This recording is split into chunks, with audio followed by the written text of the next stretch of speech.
أفضل الصلوات وأزكى التسليم على النبي المجتبى الكريم. نعم سيدي عزك الله، مولاي أمير المؤمنين وحامي حمى الوطن والدين وسبق الرسول الأمين وسليل دوحة الملوك الأشراف الميامين. أدام الله في ذرة العليا مجدكم، وخلد في سفر المفاخر سؤددكم، في سياق تخليد الذكرى 68 لعيد الاستقلال المجيد، وبمناسبة اختتام فعالية الندوة الوطنية المنظمة تحت عنوان عيد الاستقلال الذكرى الحدث والإبداع، التي احتضنت مقرة الغرفة الفلاحية بجهتنا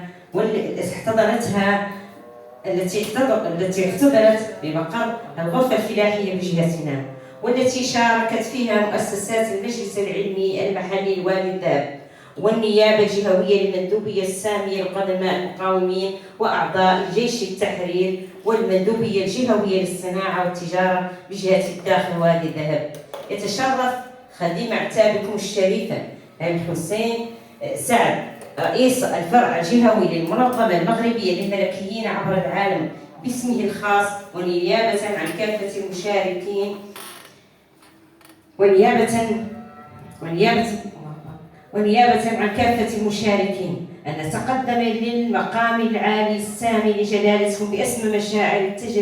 التجلة والولاء، مقرونة ومشفوعة بأعمق عبارات الطاعة والوفاء، مجندين وراء قيادة جلالتكم النيرة المتبصرة، ومباركين المسيرات التنموية المتواصلة للمملكة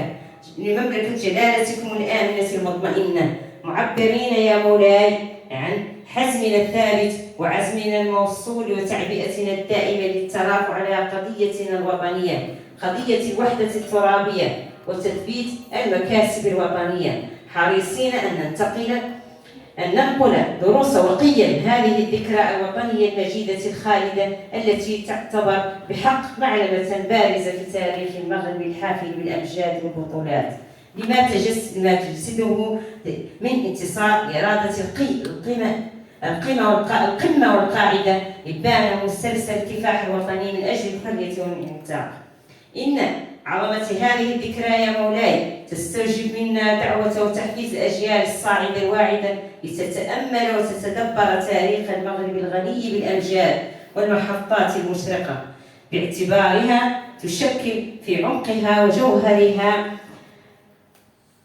برهانا ساطعا على إجماع كل المغاربة وتعبئتهم للتغلب على الصعاب وتجاوز المحن، مستحضرين أن الميزة الأساسية لهذا الكفاح البطولي كامنة في ذلك الإجماع الوثيق على التشبث بالمقدسات الوطنية، الذي أبان عنه المغاربة بمختلف شرائحهم الاجتماعية وانتماءاتهم المجالية والفكرية والسياسية، والدفاع عن ثوابته والإسهام الجاد في مسيرة البناء والنماء. حفظكم الله يا مولاي بالسبع المثاني، وشملكم بلطفه الرباني، قرير العين بولي العهد وبشير السعد صاحب السمو الملكي الأمير الجليل مولاي الحسن، وشد أزر جلالتكم بصنوكم السعيد صاحب السمو الملكي الأمير المجيد مولاي رشيد، وسائر أفراد الأسرة جلالتكم الملكية. إنه نعم المولى ونعم النصير، والسلام على مقامكم العالي بالله ورحمته تعالى وبركاته. حرر بالداخلة يوم الثلاثاء 7 جمادى الأول 1445 هجرية، الموافق ل 21 نوفمبر 2023. خديم أعتابكم الشريفة رئيس الفرع الجهوي للمنظمة المغربية للملكيين عبر العالم بجهة الداخل وادي الذهب الحسين سعد. عاش الملك، عاش محمد السادس.